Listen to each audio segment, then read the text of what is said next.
ஒரு அப்பாவும் 4 வயது மகனும் அவர்களுடைய புதிய காரை துடைத்துக் கொண்டிருந்தார்கள்.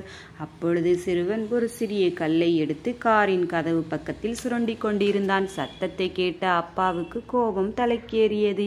கடுப்பில் மகனுடைய கையை பிடித்து 4 முறை உள்ளங்கையில் விளாசிவிட்டார். அப்பொழுதுதான் கவனித்தார் அவர் அடித்தது ஸ்பேனரை கொண்டு என்பதை.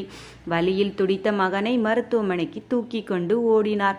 பல எலும்புகள் முறிந்துவிட்டதால் இனி விரல்களை குணமாக்க முடியாது என்று மருத்துவர்கள் கைவிரித்தனர்.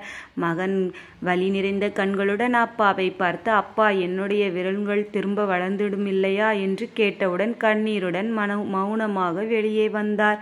வெளியில் நின்றிருந்த காரை பல தடவைகள் எட்டி எட்டி உதைத்தார். கண்ணீருடன் தலையில் கையை வைத்து கொண்டு காரின் முன்பு உட்கார்ந்து விட்டார். அப்பொழுதுதான் அந்த கீறல்களை கவனித்தார். என்ன எழுதியிருக்கிறது என்று. அந்த வாசகம், ஐ லவ் யூ அப்பா.